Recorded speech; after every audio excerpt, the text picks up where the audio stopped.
bwire abantu balamuseeku bakobere buli muntu ekisaza lyavaamu then maite kolekirako wano kuwishinga the whole school the good progressing and also abana ba P7 twendo ba wishinga success in your exams.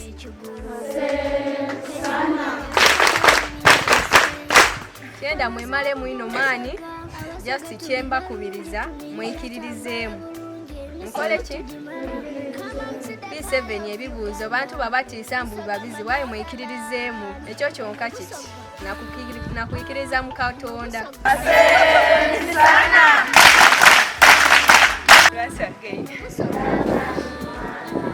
Amaina gange nze Dawira Mori nga ndi misitwalizi mu bweshimuzo sena ndi musanyufu kubona nti olwaleero ndi waliibwe ndi musanyufu nti kuno n'omulundi gwange omusooka okuyita mu lutuuka okwogera ku gye muli okubaka bwange era buli jjaja eri baganda bange balinaza balijjo kyamira ebibuuzo bingi ekyomusanvu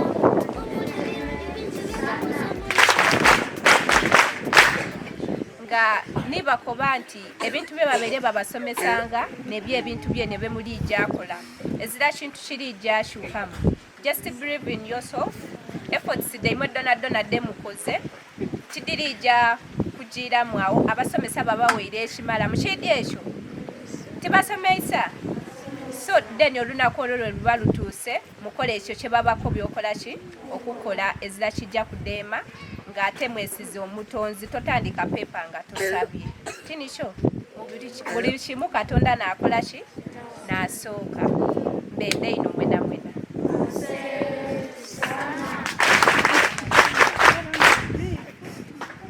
School fraternity mbalamu esaino amaina nize Mirembe Mariam Reina okuva mu isaza lye Butembe nga ndi under Ministry of Tourism Busoga nga mulala ku bamiisi.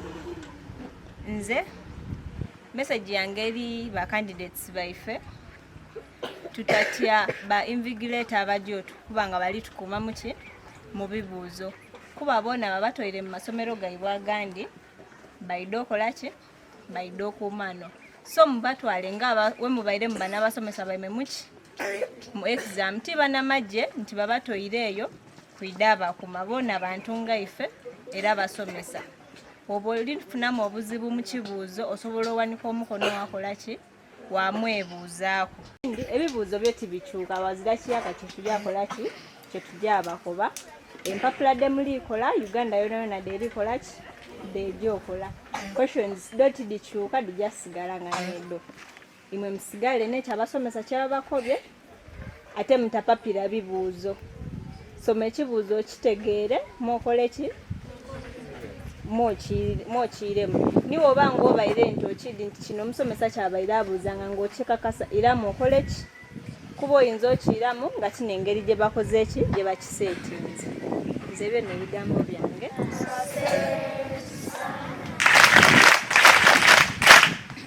Kaswa Jane Mata ng'aviire mu isaza ly'Ebuna nze nandi omu ku bamiisi Missionaries Busoga 2024-2025 ntwala okwebaza eri essomero editisha n'abasomesa mwenna abali wano n'abaana okutwaliza ewalala mwebale kutwaniriza era tuli basanyufu ino obubaka bwange kujjajayo essomero lyonna abaana kyeninza obakoba twekuumire mu isomero nga tunatuna tulidde okusoma kubanga obutasoma buluma bukulu mwenamwena ekyo mushiiti yes so mulina okuba nga mwenda okusoma muyide nga musome niwabanga ezira kintu kyona kino oba omuzaire akobya kino kizirawo at least yidda ku ssomero niwabanga ozira beeni ate ojasaba ku mukwano gwakola kino kubanga okusoma kiva mwiwe munda then aba P7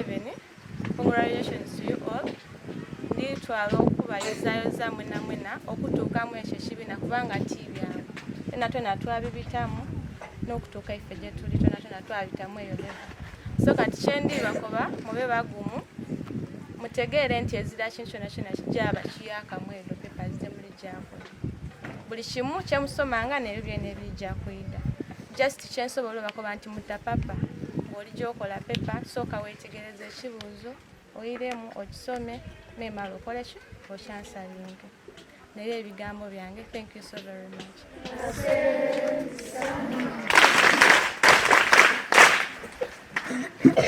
The staff and all students here, good afternoon. Maina gange nze Kagoya Annalisa, reigning Miss Tourism Owebusoga 2024-2025. At this juncture, I thank the head teacher for letting us come here, because by us coming here, we inspire the little ones to at least study and be like us. To all students, abasomi mwena mube bagumu, especially the candidates, mutatya papers. They are the very papers you've been doing daily. Musabe Katonda. Mu buli kintu ky'ojja okukola, tamu Katonda akukulembere buli kintu. Nenda call upon everyone, especially the girls, mugumiikirize musigale mu masomero musome mutakoowa. Okusoma kuzibu aye kwamba it helps you in future. Bw'osoma tosigala like omuntu ataasoma, so musome n'amaanyi mutakoowa lemereku. Thank you, that's my message.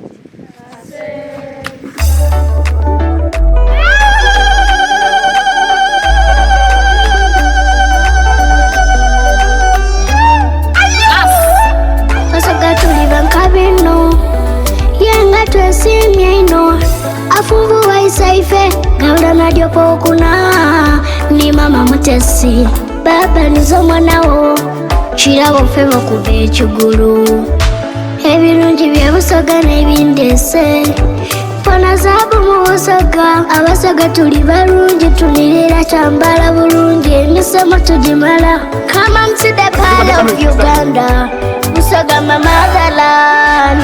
Eno busoga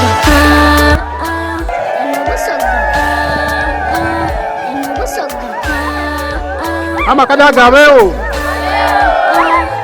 Chabazinga abeo Amajovi abeo Namutamba abeo. Aya Busoga zabwidde bana ku birungi byonka tututumula olusoga.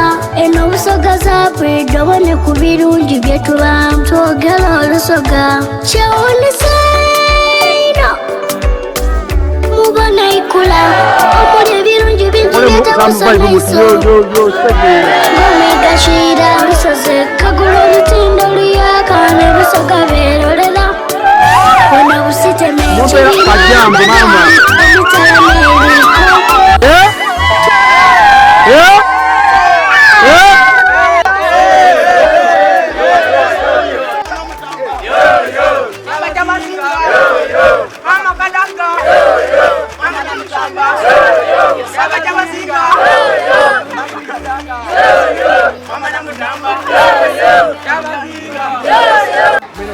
Ake waseche nama head teacher Namagera Primary School mtu sokwebaza